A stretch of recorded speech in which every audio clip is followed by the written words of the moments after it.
Donc, aujourd'hui, on continue dans l'étude de 2 Corinthiens. On est rendu dans 2 Corinthiens 6, 1 à 13. On va lire premièrement les Écritures. C'est déjà bon jusqu'à maintenant, hein?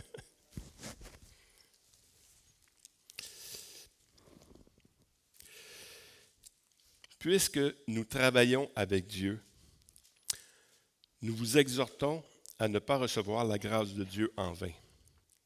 Car il dit, le temps favorable, je t'ai exaucé, au jour du salut, je t'ai secouru. Voici maintenant le temps favorable, voici maintenant le jour du salut.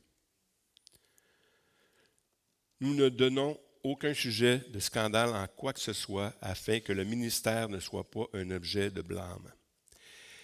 Mais nous nous rendons à tous égards recommandables comme serviteurs de Dieu, par beaucoup de patience, dans la tribulation, dans la calomnie, dans les détresses, sous les coups, dans les prisons, dans les troubles, dans les travaux, dans les veilles, dans les jeûnes, par la pureté, par la connaissance, par la longanimité, par la bonté, par un esprit saint, par une charité sincère, par la parole de vérité, par la puissance de Dieu, par les armes offensives et défensives de la justice, au milieu de la gloire et de l'ignominie, au milieu des mauvaises et de la bonne réputation, étant regardés comme des imposteurs, quoique véridiques, comme inconnus, quoique bien connus, comme mourants, et voici nous vivons, comme châtiés, quoique non mis à mort, comme attristés, et nous sommes toujours joyeux, comme pauvres, et nous en enrichissons plusieurs, comme n'ayant rien, et nous possédons toutes choses. Notre bouche est ouverte pour vous, Corinthiens, notre cœur s'est élargi. Vous n'êtes pas l'étroit au-dedans de nous, mais vos entrailles se sont rétrécies. Rendez-nous l'appareil. Je vous parle comme à mes enfants. Élargissez-vous aussi. Merci Seigneur, encore une fois, pour ces écrits de Paul qui sont inspirés de toi, convaincus Seigneur, parce que notre chair dirait tout le contraire.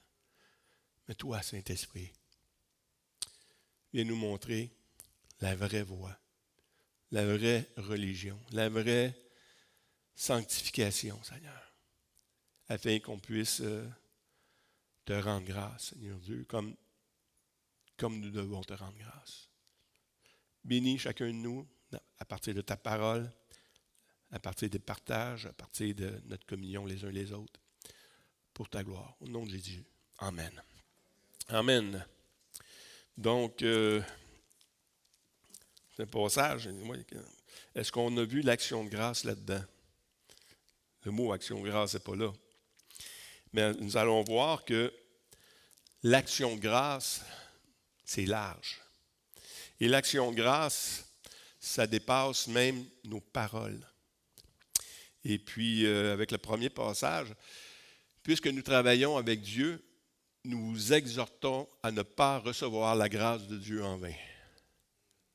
Je parlais dernièrement avec mon frère Jean, puis tu sais, on fait des choses pour le monde, tu sais. On aide les gens, puis tout ça. Est-ce que, quand on reçoit une grâce des frères, une grâce de Dieu, est-ce que ça change quelque chose dans nos vies?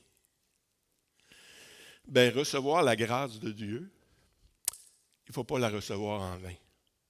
Parce qu'un des principes les plus fondamentaux des Écritures, c'est qu'on a été béni pour bénir. Vous savez? Et puis, si on comprend ce concept-là, on va comprendre une grosse partie des Évangiles. Parce que Dieu nous a bénis. Et on a reçu la grâce, mais il nous exhorte à ne pas la recevoir en vain. Elle doit produire en nous quelque chose. Dans 2 Corinthiens 5, 19 à 20, il dit « Car Dieu étant en Christ, réconciliant le monde avec lui-même, en n'imputant point aux hommes leur offense, il a mis en nous les paroles de la réconciliation. Nous faisons donc les fonctions d'ambassadeurs pour Christ, comme si Dieu exhortait par nous. Nous vous en supplions au nom de Christ, soyez réconciliés avec Dieu. » Wow! Dieu nous a sauvés en Jésus-Christ, par l'œuvre de Christ à la croix. Et puis cette œuvre de Christ-là, ça nous exhorte, nous. Et puis ici, on garde ça pour nous. Est-ce qu'on recevrait la grâce de Dieu en vain? Oui, on est sauvés. Hey, merci Seigneur, on est sauvés, puis on est content. Écoute, puis là, je vais à l'église, puis on est content d'être ensemble. Mais si nous gardons cette grâce-là pour nous, on passe à côté du but de l'Évangile. L'Évangile, c'est que ça doit nous bénir pour qu'on puisse bénir encore une fois. Nous vous en supplions, soyez réconciliés avec Christ. Nous avons tous reçu un ministère de réconciliation et non de division. Donc, notre ministère, si je veux diviser dans ma vie, ce n'est pas de Jésus, ton ministère. Ce n'est pas ton ministère. Par l'Esprit, c'est un ministère de réconciliation. Premièrement, avec lui, et deuxièmement, les uns avec les autres. Puis s'il n'y a rien de plus beau que ça. Dans 2 Corinthiens 6.1, il dit, je l'ai pris dans la Bible du Sommeur, « Ainsi, nous travaillons ensemble à cette tâche. Nous vous invitons à ne pas laisser sans effet la grâce de Dieu que vous avez reçue de Dieu. » C'est l'effet que ça produit en dedans de nous. Wow! Elle doit produire ça. L'action de grâce, c'est quoi? Une action de grâce, c'est une expression de gratitude, de reconnaissance envers Dieu pour un bienfait ou une réussite. Ça commence là. Ça commence déjà si tu reconnais que c'est Dieu qui te donne toutes choses. L'action de grâce va t'emmener à reconnaître que c'est Dieu. J'ai souvent parlé à des gens qui disent « Ouais, mais Dieu, c'est lui qui pourvoit nos besoins. » Ouais, mais il m'a dit de quoi? J'en travaille une shot. Ouais, mais c'est Dieu qui te donne la force. C'est Dieu qui te donne les moyens. C'est Dieu qui t'a donné un travail. C'est Dieu qui fait toutes ces choses-là. C'est Dieu qui te donne le souffle pour que tu puisses te lever le matin pour aller travailler. Donc, tout vient de Dieu. Et on doit être reconnaissant. J'aime beaucoup les églises africaines parce que les églises africaines commencent toujours un culte d'adoration envers Seigneur, tu nous as réveillés un matin. Tu as fait en sorte que je sois ici ce matin. Déjà, on ne s'en rend pas compte. Tu sais. Dans la prévention du suicide, je parle souvent de ces choses-là parce que dans un des livres, les médecins, par exemple, il dit quand quelqu'un veut se suicider, je lui propose d'aller faire un tour ailleurs dans le monde. Parce que dans le 2/3 du monde, là, le vie, c'est de rester en vie. Hein? Fait que, va faire un tour. Comment tu peux vivre. Puis quand tu vas revenir chez toi, là, tu vas prendre conscience de tout ce que Dieu te donne. Écoute, juste, tu ouvres le robinet de l'eau. On se rend compte de ces choses-là quand on n'en a plus. Hein? Quand l'électricité ne fonctionne plus à la maison, on voit qu'on est mal pris. Hein? Ben c'est ça. La bénédiction de Dieu est toujours là. Puis des fois, on a besoin de se faire rappeler ces petites réalités-là. Pour nous, c'est petit parce qu'on est dans l'abondance. On est vraiment dans un pays abondant. Mais va vivre ailleurs, puis tu vas voir. Puis quand tu vas revenir, tu vas rendre grâce à Dieu toi aussi. C'est premièrement le fruit des lèvres. Hein? Par lui, offrons sans cesse à Dieu un sacrifice de louange, c'est-à-dire le fruit des lèvres qui confesse son nom.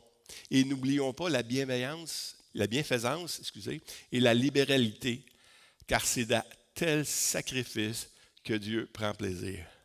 Ça aussi, j'aime ça. Parce qu'on a beau dire, « Ah, Seigneur, merci Seigneur. Merci pour tout ce que tu fais pour moi, Seigneur. » Mais le Seigneur aime quelque chose encore plus que ça. Qu'est-ce que tu fais avec ce que je te donne? J'ai un ami, je l'ai déjà compté, c'est sûr, mais j'ai un ami on a prié ensemble parce que sa voiture était vraiment finie. C'est pas Alexandre, c'est un autre.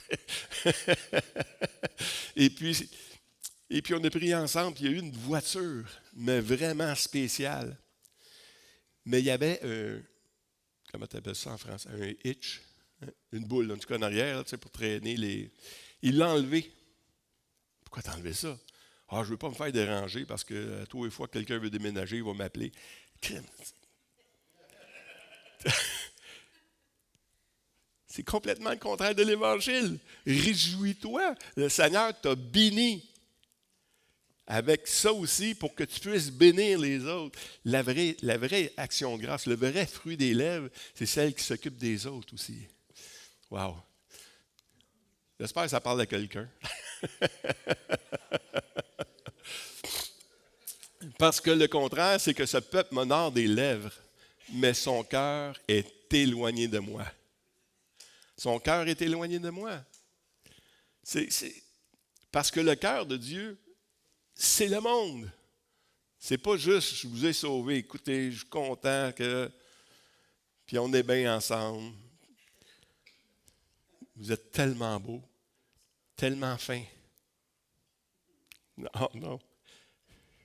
Le Seigneur nous fait grâce toujours. Mais on doit l'aimer et l'honorer au-delà de nos lèvres. Au-delà. Puis moi, où je vois le plus l'action de grâce, c'est dans la définition d'un jeûne. Tu sais, dans Ésaïe 58, 4, il dit « Voici le jeûne. Vous jeûnez, c'est-à-dire pour disputer et vous quereller. Vous frappez méchamment du poing. Vous ne jeûnez pas comme le veut ce jour. » Le jeûne, ici, c'est marqué pour que votre voix soit entendue en haut. C'est drôle parce que on veut aimer Dieu, on veut dire comment on l'aime, tout ça. Mais ta vie démontre le contraire. Ta vie montre autre chose. Voici à quoi qu'elle devrait ressembler. C'est écrit petit, mais c'est correct. Voici le jeûne auquel je prends plaisir. Détache les liens de la méchanceté. Dénoue les liens de la servitude. Renvoie libre les opprimés. Et que l'on rompe toute espèce de joug. Partage ton pain avec celui qui a faim. Et fais entrer dans ta maison le malheureux sans asile. Si tu vois un homme nu, couvre-le. Il ne te détourne pas de ton semblable. Alors, ta lumière poindra comme l'aurore et ta guérison germera promptement. Ta justice marchera devant toi et la gloire de l'Éternel t'accompagnera. Alors, tu appelleras et l'Éternel te répondra. Tu crieras et il te dira, me voici. Si tu éloignes de toi, du milieu de toi, le joug, les gestes menaçants et les discours injurieux. Wow! Une action de grâce est accompagnée d'une attitude de vie qu'on doit faire. Dans 2 Corinthiens 6, 2, le 2e verset, il y en a 13, hein? Fait que, non, les autres, ça va plus vite. Car il a dit, au temps favorable, je t'ai exaucé, au jour du salut, je t'ai secouru. Voici maintenant le temps favorable, voici maintenant le jour du salut. Ce que j'ai souligné en jaune, à quel temps que c'est?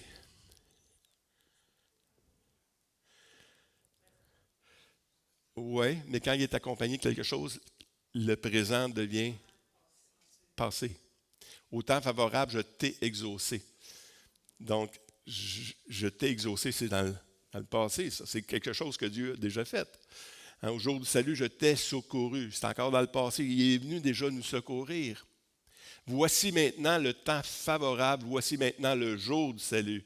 Ça veut dire que maintenant, je t'ai donné, là. C'est aujourd'hui le temps, là. Reconnais ce que je t'ai donné, puis fais les choses. Fais les choses que je te demande. Dans la Bible sommaire encore, j'aime beaucoup ça. En effet, Dieu déclare dans les Écritures, au moment favorable, j'ai répondu à ton appel et au jour du salut, je suis venu à ton secours. Or, c'est maintenant le moment à faire tout à fait favorable, aujourd'hui, le jour du salut. C'est pareil comme le passage qui dit travaillez toujours de mieux en mieux à l'œuvre du salut. C'est pas qu'on travaille pour être sauvé. Là. Si vous croyez ça, on viendrait dans le bureau, on va s'expliquer. Travailler à votre salut, c'est que tu vas travailler à mettre en œuvre la réalité de ton salut. Parce qu'on a été sauvés pour les œuvres merveilleuses que Dieu a préparées d'avance. Nous ne donnons aucun sujet de scandale en quoi que ce soit, afin que le ministère ne soit pas un objet de blâme. Des fois, on peut blesser des gens. Hein? On a vu des choses. Des fois, on fait des choses qui peuvent choquer. Mais il faut faire attention aussi à faire ces choses-là. Ça prend de la sagesse. Si quelqu'un est sage parmi vous, ben c'est ça. Faut développer cette sagesse-là pour protéger ces choses-là. Mais Paul, il y a 2 listes ici. Et puis ces listes-là nous rappellent que la manière dont tu vas répondre aux choses va déterminer où ce que la croix est rendue dans ta vie. Parce que c'est facile de répondre en donnant une claque quand tu as reçu une claque. Hein? C'est facile de parler fort. Moi, c'est une de mes faiblesses. Quand quelqu'un crie après moi, j'ai tendance naturelle, charnelle, pour ne pas dire démoniaque, de crier plus fort que lui.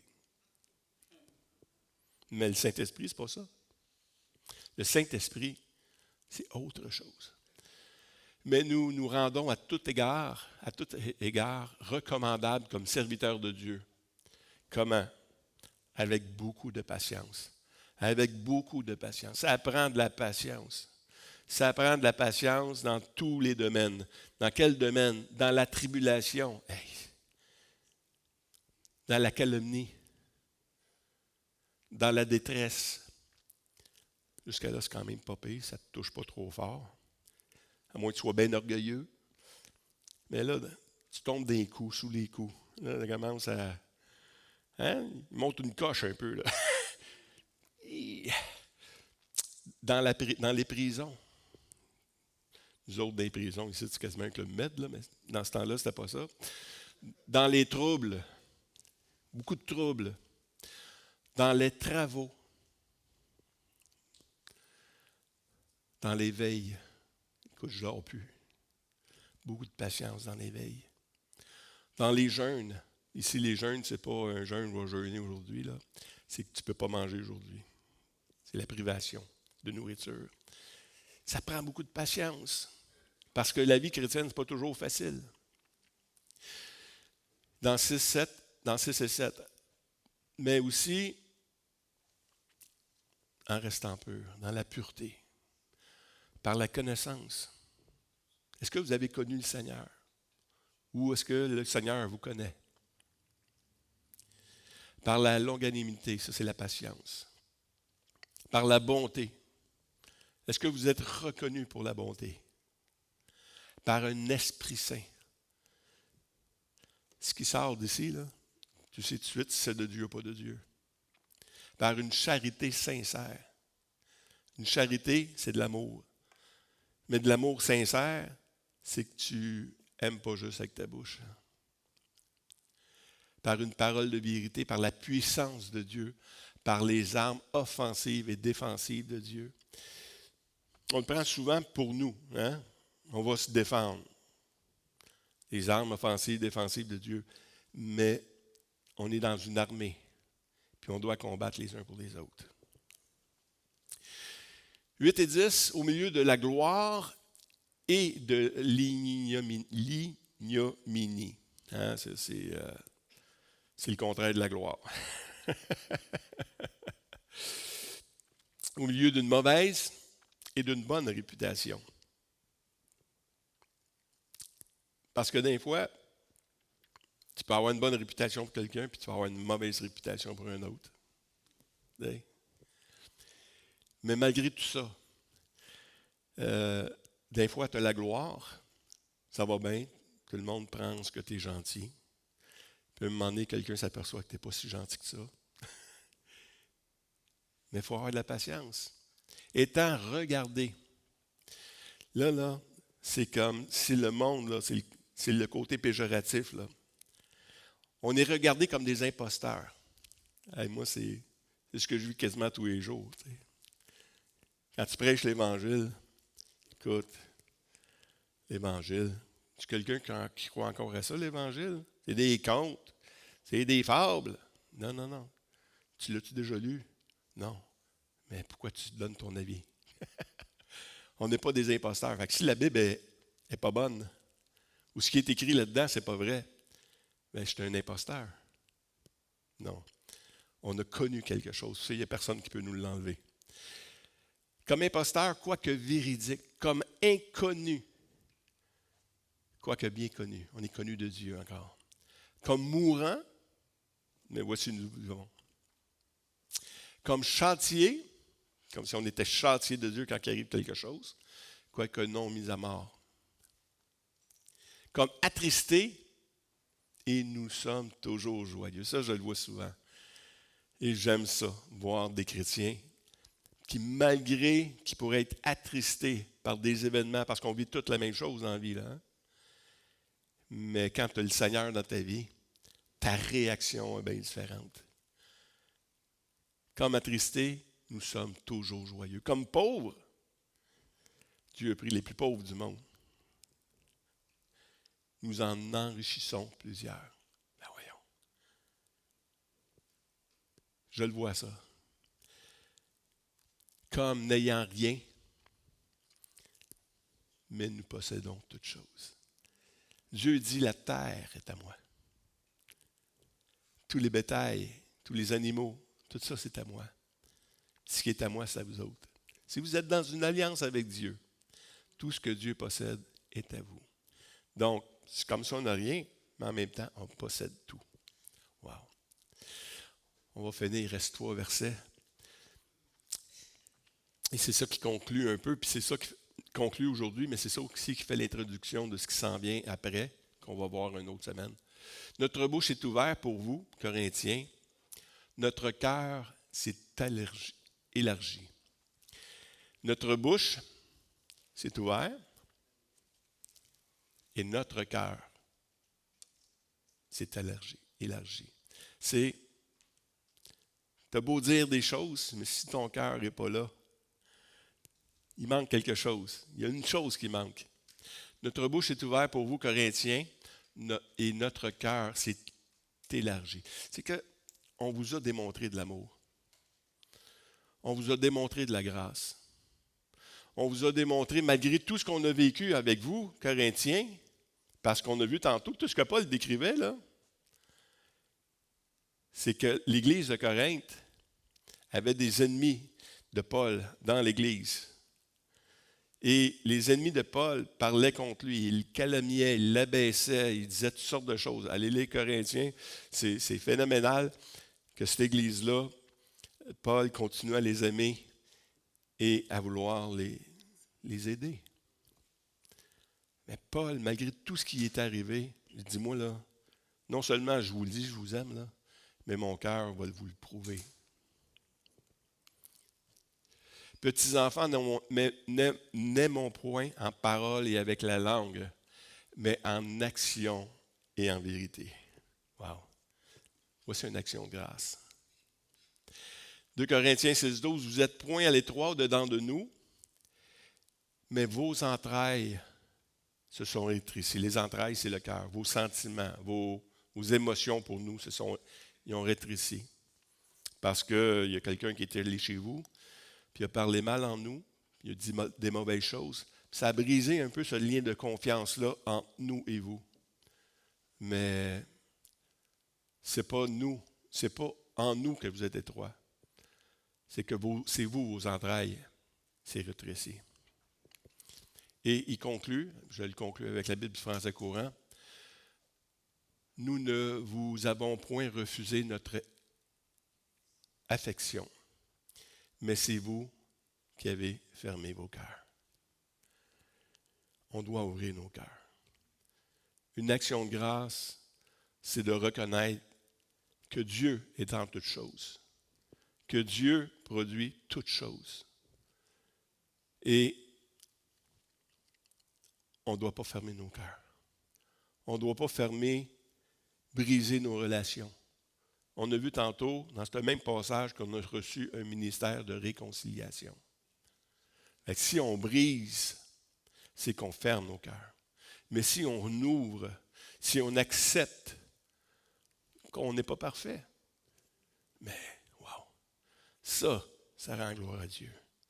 Une des plus belles choses que j'ai vues, puis c'était le témoignage d'une église à Saint-Hyacinthe, que cette église-là, dans les années passées, par des doctrines, les gens faisaient le poisson à terre, faisaient n'importe quoi.